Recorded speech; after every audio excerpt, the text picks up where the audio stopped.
साथ है। बोल 85। जय मूल निवासी। कि सुप्रीम कोर्ट को भी नागरिकों के मौलिक अधिकार का हनन करने का अधिकार नहीं है।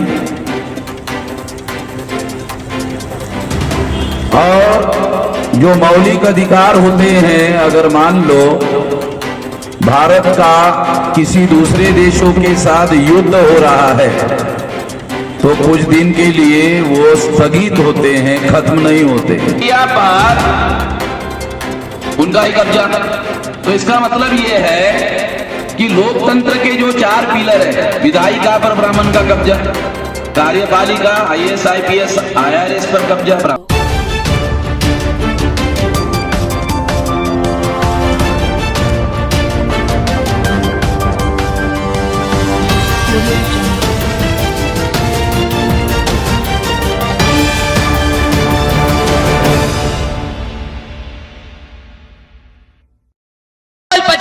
जय मूल निवासी। वामन मेश्राम आप आगे बढ़ो। हम आपके साथ हैं। वामन मेश्राम आप आगे बढ़ो। हम आपके साथ हैं। बोल 85। जय मूल निवासी। साथियों, आज भारत मुक्ति मोर्चा के द्वारा जो परिवर्तन रैली का आयोजन किया गया है,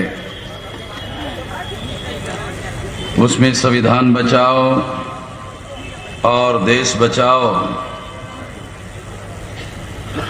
ये कार्यक्रम सारे देश भर में चलाया जा रहा है।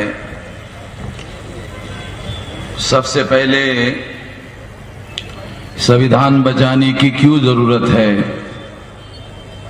मैं यहां से अपनी बात आप लोगों के सामने रखना चाहता हूं। ये संविधान की कॉपी मैं आप लोगों को बता रहा हूं, ये भारत का संविधान है। इसमें लिखा हुआ है, संविधान का अनुच्छेद 19 ये मौलिक अधिकार है और इस मौलिक अधिकार में सभी नागरिकों को जो मौलिक अधिकार दिए गए हैं वो है बोलने की आजादी, अभिव्यक्ति की स्वतंत्रता, दूसरा है शांतिपूर्वक और निर्यायुध किसी प्रकार के हथियार लिए बगैर सम्मेलन करने का, रैली करने का, संगम तथा संगठन बनाने का, भारत के राज्य क्षेत्र में सर्वत्र संचार करने का, घूमने का, भारत के राज्य क्षेत्र में किसी भी भाग में निवास करने का, बस जाने का, कोई भी व्यापार, कारोबार और उपजीविका चलाने के लिए बिजनेस करने का, ये आर्टिकल 19 में अधिकार दिया गया है। भारत के संविधान ने ये मौलिक अधिकार दिया। मौलिक अधिकार का क्या मतलब है? मौलिक अधिकार का मतलब है सुप्रीम कोर्ट को भी नागरिकों के मौलिक अधिकार का हनन करने का अधिकार नहीं है। मौलिक अधिकार का यह मतलब होता है कि सुप्रीम कोर्ट को भी नागरिकों के मौलिक अधिकार का हनन करने का अधिकार नहीं है। और जो मौलिक अधिकार होते हैं, अगर मान लो भारत का किसी दूसरे देशों के साथ युद्ध हो रहा है तो कुछ दिन के लिए वो स्थगित होते हैं, खत्म नहीं होते।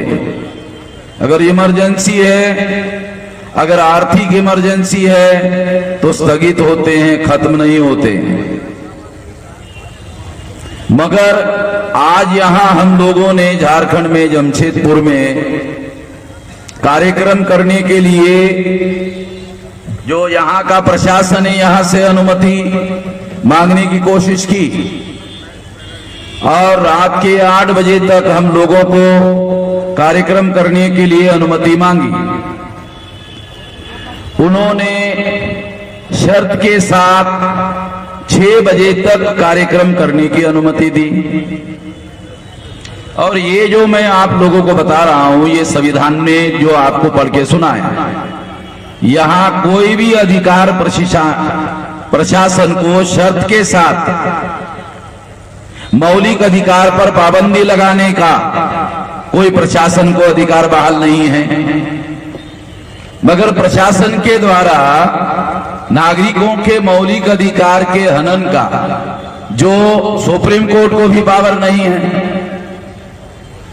सुप्रीम कोर्ट को ये पावर है कि यदि प्रशासन मौलिक अधिकार का हनन करे तो उसकी रक्षा करने का काम हाई कोर्ट सुप्रीम कोर्ट करे। ये लिखा हुआ है संविधान में। तो ये मैं इसलिए उदाहरण दे रहा हूं आपको, इसलिए क्योंकि इसके बारे में मेरे पास दस्तावेजी प्रमाण है। यहाँ के प्रशासन ने जो हमको लिख कर दिया, मेरे पास डॉक्यूमेंट्री एविडेंस है। मैं यहां से अभी दिल्ली जा रहा हूं, सुप्रीम कोर्ट में इसके विरोध में केस दायर करता हूं।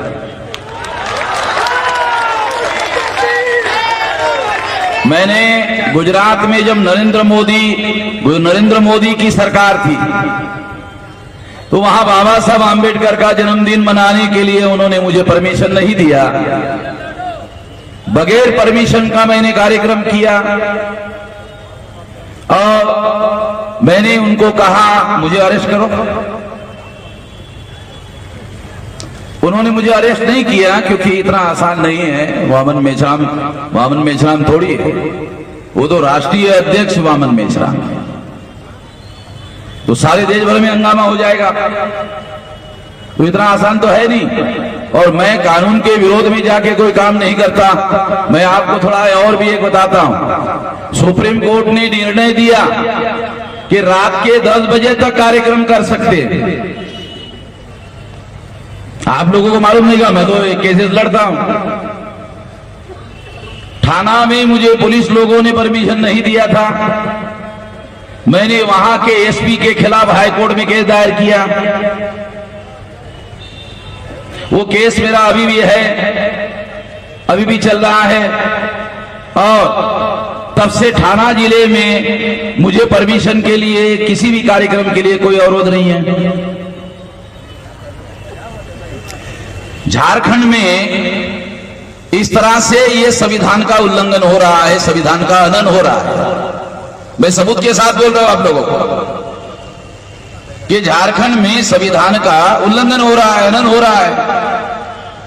तो इसलिए संविधान बचाने की जरूरत है। मैं तो सबूत के साथ बोल रहा हूं कि संविधान बचाने की क्यों जरूरत है, ये सबूत के साथ बोल रहा हूं। यहां सुप्रीम कोर्ट को संविधान का हनन करने का अधिकार नहीं है, वहां प्रशासन में बैठे हुए अधिकारी जो है वो नागरिकों के मौलिक अधिकारों का हनन कर रहे हैं। मैं ये सारा ये जो वीडियो रिकॉर्डिंग भी कर रहा हूं, ये सारा मेरा वीडियो रिकॉर्डिंग हो रहा है, ये भी मैं सुप्रीम कोर्ट लेके जा रहा हूं। कोई डॉक्यूमेंट्री एविडेंस मुझे भी चाहिए, मुझे बताना होगा उधर सुप्रीम कोर्ट में। मैं खुद ही तैयार कर रहा हूं डॉक्यूमेंट सारा। मैं बोल ही इसीलिए रहा हूं कि मैं डॉक्यूमेंट तैयार करना चाहता हूं।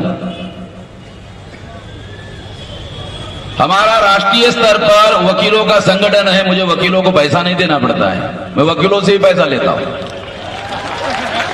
मैं वकीलों को पैसा नहीं देता सुप्रीम कोर्ट में केस लड़ने के लिए, वकीलों से पैसा लेता हूं। नहीं, मैं बोल रहा हूं पहले भी नहीं मिला या आगे भी अगर नहीं मिलेगा तो वो शायद मुसलमानों को नहीं मिलेगा, वामन मेश्राम को नहीं मिलेगा, ये तो मैं होने नहीं दूंगा। मैं जानता हूं मैं भारत भर में कहीं पर भी ये होने नहीं दूंगा। संविधान का जो भी हनन करेगा उसके खिलाफ कानून के दायरे में मैं यकीन दिलाता हूं आप लोगों को कार्रवाई करूंगा, क्योंकि मैं कल ही दिल्ली जा रहा हूं, सुप्रीम कोर्ट में केस दायर करता हूं। क्योंकि मुझे वकीलों को पैसा थोड़ी देना पड़ता है। मैं इसलिए ये बात आपको बता रहा हूं क्योंकि संविधान का अगर प्रशासन उल्लंघन करेगा तो हम इस बात को किसी भी कीमत पर बर्दाश्त करने के लिए तैयार नहीं हैं। ज्यादा से ज्यादा क्या किया जा सकता है? वामन मेश्राम को गोली मारी जा सकती है, तो मैं तो गोली से डरता ही नहीं हूं। क्या हो सकता है? ज्यादा से ज्यादा केवल गोली मारी जा सकती है ना, इसके अलावा क्या हो सकता है? ये तो मैं कई बार देख चुका हूं। इसलिए मैं ये बात यहां रिकॉर्ड इसलिए कर रहा हूं, जानबूझकर कर रहा हूं, क्योंकि आइंदा भविष्य में प्रशासन को यह बात जरूर ध्यान रखना चाहिए कि आप लोग मुसलमानों के साथ जो व्यवहार करते हो वो व्यवहार अगर वामन मेश्राम के साथ करोगे तो ये बहुत भारी पड़ेगा आप लोगों को। क्योंकि अभी मैं ये मामला सुप्रीम कोर्ट में लेके जा रहा हूं। दूसरी बात मैं आप लोगों को कहना चाहता हूं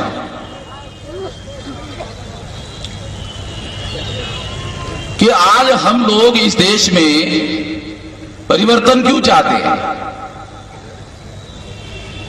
तो परिवर्तन इसलिए चाहते हैं कि 26 जनवरी 1950 को जो संविधान लागू हुआ उसके अनुसार देश में चुनाव होते हैं और इस देश में चुनाव के माध्यम से आज ये परिस्थिति निर्माण हुई है कि कांग्रेस जाती है तो बीजेपी आती है, बीजेपी जाती है तो कांग्रेस आती है। काशीराम जी कहा करते थे कि कांग्रेस नागनाथ है और बीजेपी सापनाथ है। तो इसका मतलब है नागनाथ जाता है तो सापनाथ आता है, सापनाथ आता है तो नागनाथ जाता है। तो सापनाथ डस ले तो भी मरना तय है, नागनाथ डस ले तो भी मरना तय है। तो ये जो इन लोगों ने जो काबिज कर लिया, देखो मैं डॉक्यूमेंट्री एविडेंस मेरे पास गवर्नमेंट के आंकड़ों के साथ बताता हूं। 2009 के चुनाव में जो ब्राह्मणों की सारे देश भर में पार्टियां थी उनके 375 सीटों पर कब्जा था आउट ऑफ 543।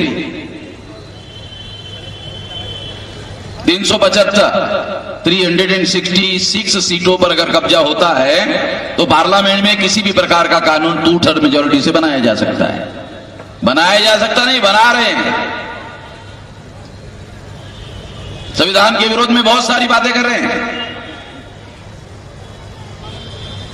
2014 का उदाहरण ले लो, 2009 के बाद। आज 2009 के बाद 2014 में 411 सीटों पर ब्राह्मणों के पार्टी का कब्जा है। 5 नेशनल लेवल की पार्टियां हैं भारत में। कांग्रेस ओरिजिनल ब्राह्मणों की पार्टी, बीजेपी दूसरे नंबर की पार्टी, तीसरी कम्युनिस्ट पार्टी, चौथी मार्क्सवादी communist party. Communist party Shripad Amrit Dange हमारे बॉम्बे के महाराष्ट्र के ब्राह्मण उन्होंने बनाई। मार्क्सवादी communist party EMS Namboodiripad Kerala का ब्राह्मण। 5वीं राष्ट्रीय पार्टी ब्राह्मणों की ममता बनर्जी की तृणमूल कांग्रेस। 5 नेशनल पार्टियां हैं, पांचों की पांचों ब्राह्मणों की। ब्राह्मणों का देश पर कब्जा है, विधायिका पर कब्जा जहां कानून बनाया जाता है। कार्यपालिका आईएएस आईपीएस आईआरएस 79.2% लोग। ये शरद यादव ने पार्लियामेंट में सवाल पूछा, उसके जवाब के आंकड़े बता रहा हूं। सरकारी आंकड़े 79.2% मतलब है 80% कब्जा। जुडिशियरी 97% कब्जा। मीडिया, योगेंद्र यादव का नाम सुना होगा, दिल्ली में उन्होंने सर्वे किया तो ब्राह्मण और तत्सम ऊंचे जाति का 97% पत्रकारों में उनका कब्जा। तो मीडिया पर उनका ही कब्जा। तो इसका मतलब ये है कि लोकतंत्र के जो 4 पिलर है, विधायिका पर ब्राह्मण का कब्जा, कार्यपालिका, IAS, IPS, IRS पर कब्जा, ब्राह्मणों का कब्जा, जुडिशरी पर ब्राह्मण और तत्सम ऊंचे जाति का कब्जा, मीडिया पर ब्राह्मण और तत्सम ऊंचे जाति का कब्जा। तो लोकतंत्र के चारों पिलर पर ब्राह्मण और तत्सम ऊंचे जाति का कब्जा है। अगर उनका कब्जा है तो इसका दूसरा मतलब है कि 85% प्रजा उनको गुलाम बनाकर रखा गया है। इसका मतलब यह होता है आजादी उन्होंने हमारी खत्म कर दी, इन लोगों को गुलाम बनाकर रखा, और गुलाम बनाकर रखने की वजह से हम लोगों को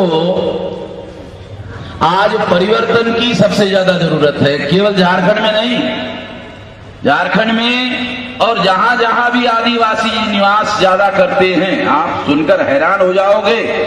आज से 15 साल पहले भारत सरकार ने सर्वे किया और आदिवासी निवास करने वाले लोगों के नीचे, जमीन के नीचे कितनी संपदा थी, संपत्ति थी, धन था 11,000 लाख करोड़। मुझे तो नहीं लगता किसी को समझ में आएगा कितना आंकड़ा है। दोबारा बताता हूं, 11,000 लाख करोड़। इतना धन जो है आदिवासी जहां निवास करते हैं उनके नीचे, जमीन के नीचे 15 साल पहले की कीमत बता रहा हूं। अब 15 साल के बाद कितनी महंगाई बढ़ गई, तो ये आंकड़ा कितना है अभी दोबारा सर्वे आया नहीं। हर आदिवासी को रॉयल्टी भी दिया जाए 20-25%, तो हर आदिवासी कई करोड़ का मालिक है सालगंज जी। और वो घर से बाहर निकल के काम किए बगैर, कुछ भी काम अगर नहीं किया तो उसको इतना सारा बैंक में अगर रखा तो भी कई लाख रुपया महीने का उसको मिलेगा। इतनी संपदा और इतना धन है जमीन के नीचे जिसकी रॉयल्टी से इतना होगा। मगर आज आदिवासी के रिपोर्ट आ रहे हैं 29% आदिवासी, जो 12-15 लाख बच्चे भूखमरी से मर रहे हैं, उसमें 29% बच्चे आदिवासियों के मर रहे हैं। ये वर्ल्ड यूनाइटेड नेशंस ऑर्गेनाइजेशन का, यूनिसेफ का रिपोर्ट है।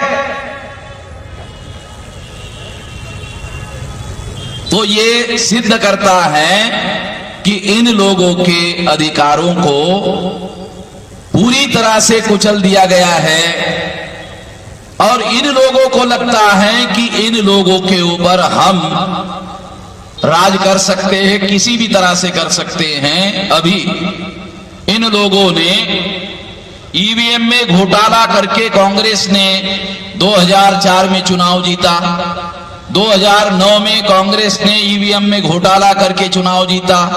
ऐसा बीजेपी के ही लोग कहते हैं। डॉक्टर सुब्रमण्यम स्वामी का नाम सुना होगा, उन्होंने सारे डाटा इकट्ठा किया और सुप्रीम कोर्ट में केस दायर किया। मेरे कहने के बजाय बीजेपी के लोग कह रहे कि कांग्रेस ने ईवीएम में घोटाला करके चुनाव जीता, और सुप्रीम कोर्ट ने सुब्रमण्यम स्वामी की बात को माना। और 8 अक्टूबर 2013 को सुप्रीम कोर्ट ने निर्णय दिया, और किसी अखबार वालों ने यह खबर नहीं छापी। 8 अक्टूबर 2013 को सुप्रीम कोर्ट ने निर्णय दिया, केवल ईवीएम मशीन के आधार पर, केवल ईवीएम मशीन के आधार पर फ्री, फेयर एंड ट्रांसपेरेंट चुनाव नहीं हो सकता। फ्री यानी मुक्त चुनाव नहीं हो सकता, फेयर यानी निष्पक्ष चुनाव नहीं हो सकता, ट्रांसपेरेंट यानी पारदर्शी चुनाव नहीं हो सकता। इसलिए सुप्रीम कोर्ट ने कहा ईवीएम मशीन को पेपर ट्रेल मशीन लगाना होगा।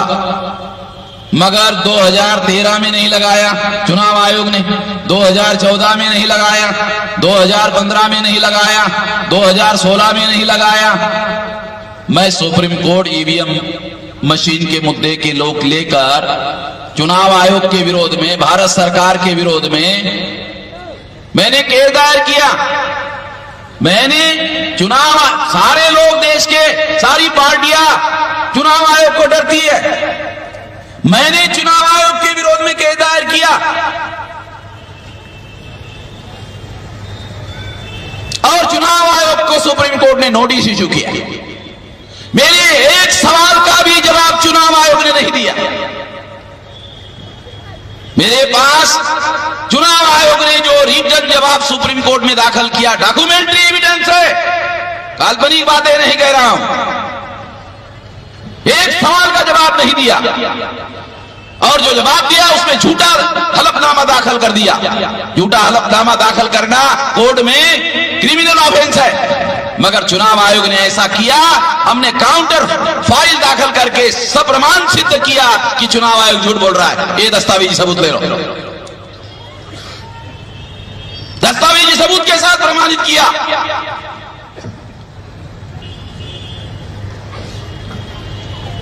सुप्रीम जो चुनाव आयोग का चीफ इलेक्शन कमिश्नर है मिस्टर जयदी, उसने प्रधानमंत्री नरेंद्र मोदी को चिट्ठी लिखा कि मोहम्मद मेश्राम ने हमारे खिलाफ न्यायपालिका की अवमानना की केस दायर किया है।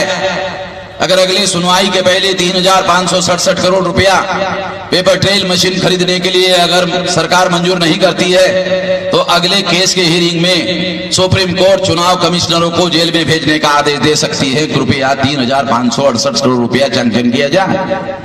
मेरे केस पर मिस्टर जयदी ने प्रधानमंत्री को चिट्ठी लिखी। आज तक प्रधानमंत्री को चिट्ठी लिखने का कोई रिवाज नहीं है। चुनाव आयोग या तो गृह मंत्री या तो लॉ मिनिस्टर को चिट्ठियां लिखते हैं। पहली बार चुनाव आयोग ने प्रधानमंत्री को चिट्ठी लिखी मेरे केस पर। और 3,567 करोड़ रुपया सारे देश भर में ईवीएम मशीन को लगाने के लिए, पेपर ट्रेल मशीन लगाने के लिए सुप्रीम कोर्ट ने मेरे फेवर में डिसीजन दिया कि हाँ, पेपर ट्रेल मशीन ईमानदारी से चुनाव कंडक्ट नहीं करवा सकती है, पेपर ट्रेल मशीन लगाना होगा। 24 अप्रैल 2017 को मेरे फेवर में सुप्रीम कोर्ट ने डिसीजन दिया। मुझे पैसे थोड़ी देने पड़ते वकील को। मेरे पास तो राष्ट्रीय स्तर का वकीलों का संगठन है, मैं वकीलों से पैसे लेता हूं क्योंकि मैं तो लोगों की लड़ाई लड़ रहा हूं। मेरे पास क्या है? तो साथियों, अभी जब उसका जजमेंट आया तो आधा जजमेंट था, आधा फिर छोड़ दिया। तो फिर सुप्रीम कोर्ट में केस दायर कर दिया। वो आधा क्या था कि पेपर ट्रेल लगाने का आदेश तो दिया, मगर जो रिकाउंटिंग करने के लिए पाबंदी लगाने वाला जो रूल है, जो चुनाव आयोग ने, भारत सरकार ने, लॉ मिनिस्टर ने बनाया कि ईवीएम में घोटाला होता है, तो सुप्रीम कोर्ट ने कहा कि पेपर ट्रेल से जो कागज पड़ेगा बैलेट बॉक्स में उसकी रिकाउंटिंग होनी चाहिए। तो चुनाव आयोग ने, भारत सरकार ने और लॉ मिनिस्टर ने रूल बनाया कि दूसरे नंबर के वोट जिस पार्टी को पड़ेंगे उसी को रिकाउंटिंग की मांग करने का अधिकार होगा। अब बीजेपी के विरोध में तो कांग्रेस को पड़ेंगे ना सेकंड नंबर के वोट। कांग्रेस और बीजेपी का समझौता, तो कांग्रेस कहां से रिकाउंटिंग की मांग करेगी? तो अब मेरे पास इसका भी डॉक्यूमेंट्री एविडेंस है कि कांग्रेस के पास 2 नंबर के वोट है, मगर एक जगह भी उसने रिकाउंटिंग की मांग नहीं की। जहां 2 नंबर के वोट बीजेपी को पड़े उन्होंने भी नहीं की। जो बीजेपी गठबंधन में शामिल है दल, उन्होंने भी नहीं की। जो कांग्रेस गठबंधन में शामिल है उन्होंने भी नहीं की। मैं जानता था सुप्रीम कोर्ट में सबूत चाहिए, तो मैंने 2 सबूत इकट्ठा किए। अमरावती में एमएलए के लिए प्रोफेसर रानी चुनाव लड़ रहे थे। वो जिस बूथ पर वोट डालने के लिए गए अपने बीवी के साथ, उसके कार्यकर्ता भी थे, उसके सपोर्टर थे, उसके रिश्तेदार थे। जब काउंटिंग हुआ तो जिस बूथ पर कैंडिडेट ने और मिसेस ने उसके वोट डाला, उसके नाम पर 0 वोट निकला। उसने मुझे टेलीफोन किया कि मेरे नाम पर 0 वोट निकला। तो मैंने कहा चुनाव अधिकारी को लिख कर दे दो कि सारे बूथ का डाटा मुझे दिया जाए और उसका जितना पैसा चाहिए ले ले। तो उसका जो पैसा बनता था कानूनन वो पैसा जमा कराया और सारे बूथ का डाटा इकट्ठा किया। तो उसने जिस बूथ पर वोट डाला 0 वोट निकला, उसका डाटा सुप्रीम कोर्ट को दिया, डॉक्यूमेंट्री एविडेंस दिया। पहला एविडेंस दिया कि ईवीएम में घोटाला होता है, डॉक्यूमेंट्री एविडेंस दिया सुप्रीम कोर्ट को। दूसरा एविडेंस, चंद्रपुर में कैंडिडेट को हमने कहा रिकाउंटिंग का एप्लीकेशन करो, उसने किया, अधिकारी ने लिख कर दिया रिकाउंटिंग नहीं हो सकता। कहा क्यों नहीं हो सकता? तो कहा कि उनको दूसरे नंबर के वोट नहीं है और चुनाव आयोग ने, भारत सरकार ने, लॉ मिनिस्टर ने ये रूल बनाया। कहा कौन सा रूल है? चलो लिख कर दो। उसने लिख कर दिया और लिख कर दिया हुआ जो रूल है अधिकारियों ने साइन किया, स्टैंप लगाया, वो भी सुप्रीम कोर्ट को दिया कि ये मौलिक अधिकार का उल्लंघन है। भारत के प्रत्येक नागरिक को इक्वलिटी बिफोर लॉ, सबको बराबरी का अधिकार है। तो केवल दूसरे नंबर के कैंडिडेट को रिकाउंटिंग का अधिकार है, मांगने का अधिकार है, और तीसरे को नहीं, चौथे को नहीं। ये तो मौलिक अधिकार का उल्लंघन है।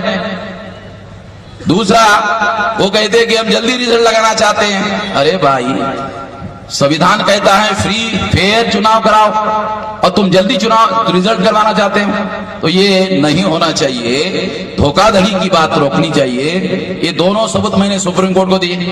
दोनों सबूत सुप्रीम कोर्ट में देने के बाद भी सुप्रीम कोर्ट में जब फैसला नहीं दिया इस रेफरेंस में वो रूल स्क्वैच करने के लिए, तो मुझे दोबारा सुप्रीम कोर्ट में जाना पड़ा। मेरा केस दोबारा पेंडिंग है। चुनाव आयोग के विरोध में मेरा दूसरा केस, भारत सरकार के विरोध में दूसरा केस मेरा पेंडिंग है। यदि वो रूल स्क्वैच नहीं होता है तो 2019 के चुनाव में बीजेपी दोबारा चुनकर आएगी। मैं दावे के साथ बोलता हूं, घोटाला करके दोबारा चुनकर आएगी, क्योंकि उनका समझौता है कांग्रेस के साथ। कांग्रेस ने 2004-2009 में 2 बार चुनाव घोटाला करके जीता, तो कांग्रेस ने बीजेपी को कहा तुम भी 2 बार जीतो। हमने 2 बार घोटाला किया, तुम भी 2 बार घोटाला करो। तुम चुप रहो, हम भी चुप रहते हैं, तेरी भी चुप, मेरी भी चुप। हम दोनों जो है, तुम 10 साल करो, फिर मैं 10 साल करता हूं, हम दोनों लूटते रहेंगे। ये सारा डॉक्यूमेंट्री एविडेंस मैंने सुप्रीम कोर्ट को दिया। आप लोगों को बताया जाता है कि अदालतें सबूत की मोहताज होती है। अरे अदालतें सबूत की मोहताज होती है तो मैंने तो सबूत दे दिया, दस्तावेजी दे दिया। तो हम लोगों को केवल अदालतें ही नहीं, सड़कों पर भी लड़ना होगा। इसलिए मैं आप लोगों को आखिरी बात कहकर अपनी बात समाप्त करना चाहता हूं कि हम लोग, आप लोगों को खास तौर पर मैं बताना चाहता हूं कि जो गुलामी है वो चुनाव लड़के कैसे खत्म करोगे? चुनाव लड़के तो गुलामी नहीं खत्म कर सकते।